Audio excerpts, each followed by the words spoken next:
क्या आपको पता है कि एक लड़की जो लापता थी, सिर्फ एक नेटफ्लिक्स सीरीज के रिलीज होने के बाद वो लड़की मिल गई, सिर्फ उस नेटफ्लिक्स शो के चलते। और क्या आपको पता है कि ये जो लंबे नाक वाला इंसान जो आप अपने स्क्रीन पर देख रहे हो, ये एक्चुअल इंसान है। और ये जो आप अपने स्क्रीन पर देख रहे हो, ये कोई ऑमलेट नहीं है, बल्कि एक जेलीफिश है। और ये वैज्ञानिक जो अपने हाथों में लिया है, ये कोई एडिटेड फोटो नहीं है कि यहाँ से कुछ कट कर दिया गया है। ये एक्चुअल में कुछ हाथ में लिया है और ये एक एक्चुअल बिल्डिंग है जो कि एक्चुअली में एग्जिस्ट करता है। ऐसी इंटरेस्टिंग फैक्ट्स आज आप इस वीडियो में जानोगे। वीडियो को पूरा जरूर देखना, मजा आ जाएगा। Fact number 20। ऐसा हो तो आपको कैसा लगेगा अगर कोई लड़की बहुत सालों से मिसिंग है और जब उसके बारे में टीवी पर दिखाया गया तब उसको अचानक से फाइंड कर लिया गया। ऐसी एक नेटफ्लिक्स सीरीज थी जिसमें एक लड़की के बारे में बताया गया था नेटफ्लिक्स पे। कायला उनबेनहाउन नाम था उसका और नेटफ्लिक्स शो का नाम था अनसॉल्व्ड मिस्ट्री, जिसमें परिवार के लोग ही किसी को किडनैप करा देते हैं। उसके बारे में ये शो था। और आपको पता है जब नेटफ्लिक्स पे इसको पब्लिक किया गया इस शो को, तो वही लड़की 6 साल बाद मिल गई अपने परिवार को। एक स्टोर ओनर ने उस लड़की को रिकॉग्नाइज किया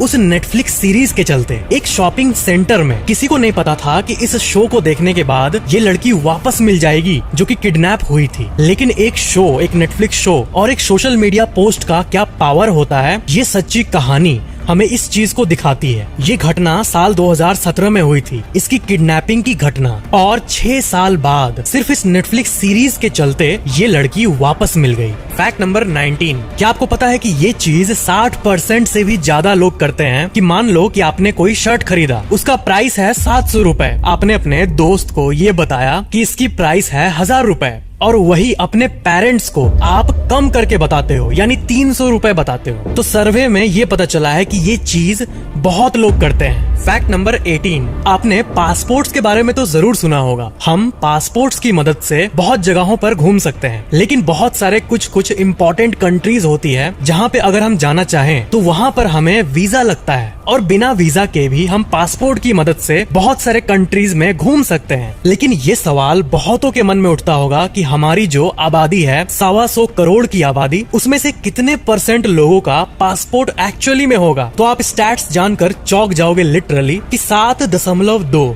यानी 7.2% जस्ट इतने लोग पासपोर्ट ओन करते हैं इतने बड़े कंट्री के पॉपुलेशन में। जी हाँ, आपने सही सुना, सिर्फ 7.2%। यही वो स्टैट्स है इंडिया के पासपोर्ट ओनर्स का। और वो स्टेट जिसके पास सबसे ज्यादा पासपोर्ट है वो है केरला। केरला एक ऐसा स्टेट है जिसमें सबसे ज्यादा लोगों के पास पासपोर्ट मौजूद है। Fact number 17। आप इस इंसान को देखो, ये इंसान आपको बिल्कुल भी रियल नहीं लग रहा होगा, मुझे पता है, लेकिन आप ये जान के चौंक जाओगे कि ये एक असल का इंसान है जो कि एग्जिस्ट करता था 18th सेंचुरी में। इसका नाम है थॉमस वेडहाउस और ये एक इंग्लिश सर्कस परफॉर्मर था। इसका नेचुरली ही ऐसा वियर्ड नोज था और इसी के मदद से वो पैसा कमाया करते थे, सर्कस में काम करके, सर्कस में परफॉर्म करके। और ऐसा माना जाता है कि इतिहास में सबसे लंबा नाक इन्हीं का है जो कि है 7.5 इंच यानी 19 सेंटीमीटर लॉन्ग। ये बहुत पहले के हैं, इसलिए इनका डायग्राम ही मौजूद है। और जो भी लोग इनका रियलिस्टिक फील लेना चाहते हैं उनके पास यही एक ऑप्शन है कि रियल जैसे दिखने वाले इनका जो वैक्स का स्टैचू है उसके पास आप जाओगे, तब आपको फील होगा कि इनका स्किन कैसा था और ये कैसे थे। कई आर्टिकल्स में आपको इनका नोज का लंबाई 7.5 इंच मिलेगा यानी 7.5 इंचेस और कई में 7.8 इंचेस तक भी मिलेगा। लेकिन ये बात सही में चौंका देने वाली है कि ऐसा नाक किसी भी इंसान का एक्चुअल में कैसे हो सकता है। Fact number 16। आपने जेलीफिश कई प्रकार के देखे होंगे, अलग अलग वियर्ड जेलीफिशेस हमारे दुनिया में एग्जिस्ट करती हैं। लेकिन क्या आपने कभी ऑमलेट जेलीफिश के बारे में सुना है? जैसे अगर किसी गरम कार के बोनेट के ऊपर आप अगर अंडा रख दो तो वो कुछ ऐसा दिखेगा। तो ऐसे ही दिखने वाला एक जेलीफिश होता है जो कि बिल्कुल ऑमलेट की तरह दिखता है और इसलिए इसे ऑमलेट जेलीफिश कहते हैं। और इसके भी कई स्पीसीज होते हैं जिसको कि आप अपने स्क्रीन पर देख सकते हो। Fact number 15। ये इमेज आपको देखकर क्या लग रहा है? क्या ये रियल है? इस इमेज को देखकर 90% लोग ये कहेंगे कि ये जो ब्लैक पार्ट आप देख रहे हो इसके हैंड में, ये एडिटेड है। इसको जूम भी अगर आप करोगे तो आपको कुछ नहीं दिखेगा, सिर्फ ब्लैकनेस दिखेगा, यहाँ कुछ है ही नहीं, है ना? लेकिन असल में इन्होंने एक ऐसा ऑब्जेक्ट पकड़ा हुआ है जिसे वेंटा ब्लैक कहते हैं। वेंटा ब्लैक वर्ल्ड का, इस पूरे विश्व का सबसे ब्लैकेस्ट सब्सटेंस है। एक ऐसा ऑब्जेक्ट जिसमें सबसे ज्यादा मात्रा में आपको ब्लैकनेस दिखता है। अगर आप इसको सामने से देखोगे तब भी आपको ये ऐसे ही दिखेगा आंखों से। आप सोच रहे होंगे कि इन्होंने हाथ में क्या लिया है, तो इन्होंने हाथ में एक बास्केटबॉल लिया है और वही बास्केटबॉल आप देख सकते हो कि इतना डार्क दिख रहा है। फैक्ट नंबर 14, पाल्म ट्री आपने देखा ही होगा अलग अलग जगहों पर, लेकिन क्या आपने कभी पाल्म ट्री का इंटीरियर देखा है? वो कुछ ऐसा होता है जैसा कि आप अपने स्क्रीन पर देख रहे हो। फैक्ट नंबर 13, आपने चैट जीपीटी के बारे में जरूर सुना होगा, लेकिन क्या आपने कभी जीपीटी का फुल फॉर्म सोचा है? जो चैट जीपीटी अभी हमारे पूरे विश्व में इतना पॉपुलर हो रहा है, ज्यादातर लोगों को इसका फुल फॉर्म नहीं पता। जीपीटी इसका एक्चुअल फुल फॉर्म है जेनरेटिव प्री ट्रेंड ट्रांसफॉर्मर, और जीपीटी एक लैंग्वेज मॉडल का नाम है जो कि एक ऐसा एल्गोरिदम है जो कि ह्यूमंस को और डीपली समझने के लिए बनाया गया है। और चैट जीपीटी, ये जो आप अभी इतना सुन रहे हो और अभी जाकर इतना पॉपुलर हुआ है, इसका काम एक्चुअली में साल 2018 से ही चल रहा है। Fact number 12, penguin skeleton. एक मैं आपको अमेजिंग सा इमेज दिखाता हूँ।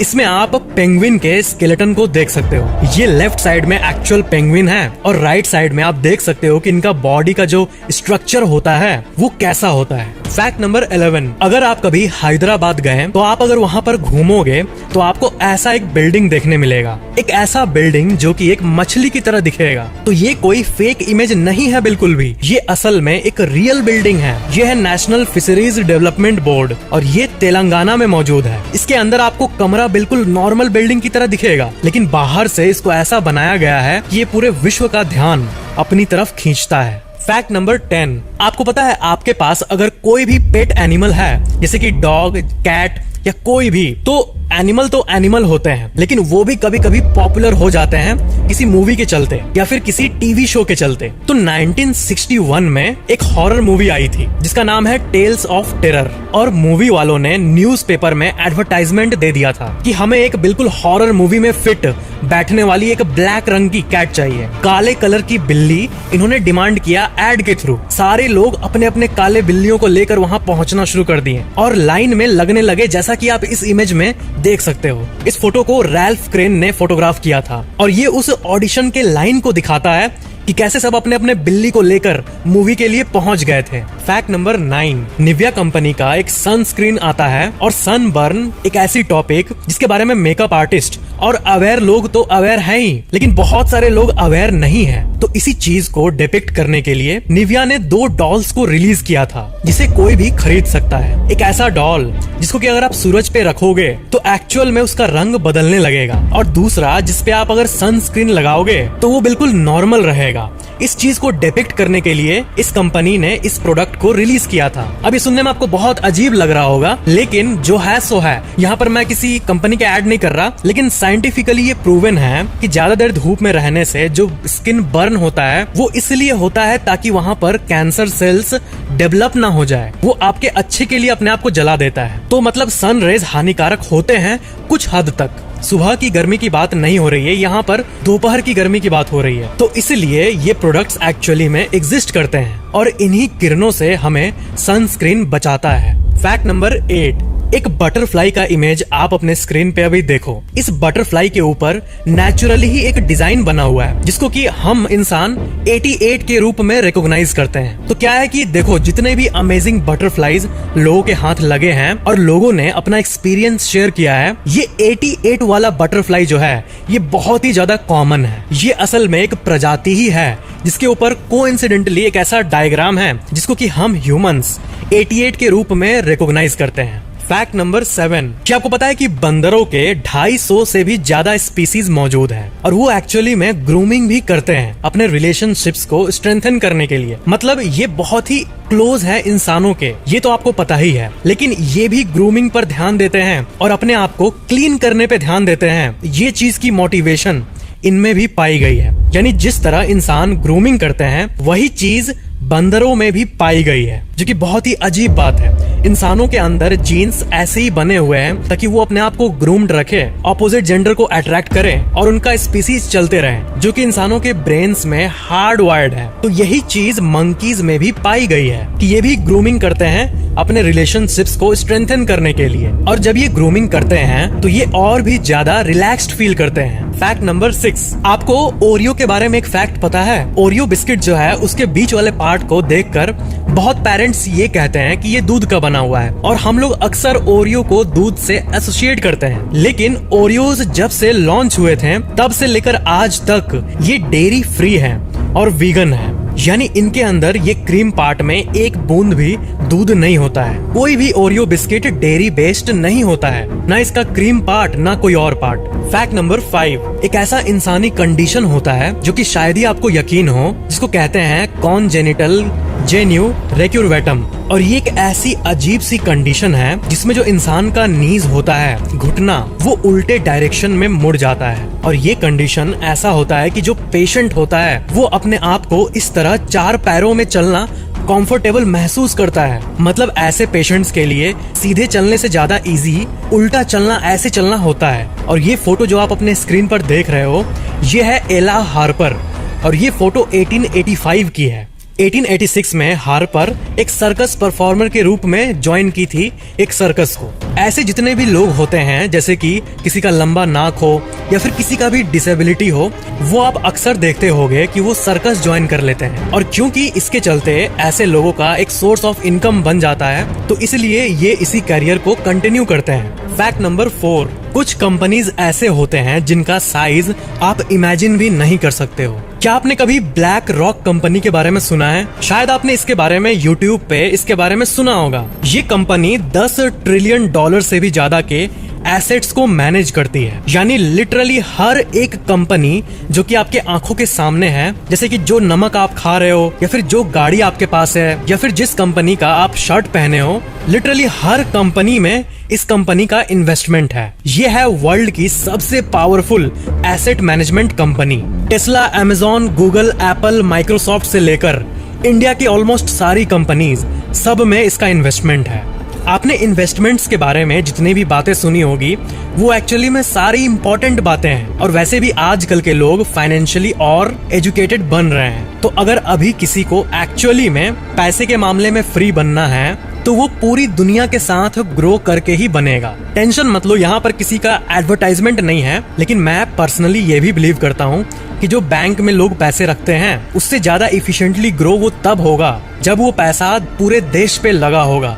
एक देश का इंडेक्स, जैसे कि निफ्टी 50 या फिर ऐसा कोई भी इंडेक्स। फैक्ट नंबर 3, क्या आपको ये फैक्ट पता है कि ज्यादातर होटल्स के जो बेडशीट और पिलो होते हैं वो व्हाइट कलर के ही क्यों होते हैं? आखिर इसका साइंटिफिक रीजन क्या है आखिर? तो असल में व्हाइट कलर हमारे दिमाग में जो साइकोलॉजिकल इफेक्ट डालता है, ये उसी के चलते होता है। व्हाइट कलर हमारे ब्रेन को शांति का अनुभव देता है। इंडिया के फ्लैग में जो व्हाइट कलर मौजूद है वो भी शांति को ही दर्शाता है, और जो ट्रैफिक पुलिस व्हाइट कलर के कपड़े पहनते हैं वो भी पीस को ही डिपिक्ट करने के लिए होता है कि ये लोग रोड पर मैनेजमेंट करके शांति बनाए रखते हैं। और कई सारे सर्वेज में भी ये पता चला था कि होटल्स में जो ये व्हाइट कलर के चादर और पिलो होते हैं, इसको लोग लग्जरी से एसोसिएट करते थे, और यही ट्रेंड तब से अभी तक चला आ रहा है। फैक्ट नंबर 2, क्या आपको पता है कि पूरे भारत में सिर्फ मुंबई पूरे इनकम टैक्स कलेक्शन का 30% होता है? क्या आप ये बिलीव कर सकते हो? इतने बड़े भारत में सिर्फ एक शहर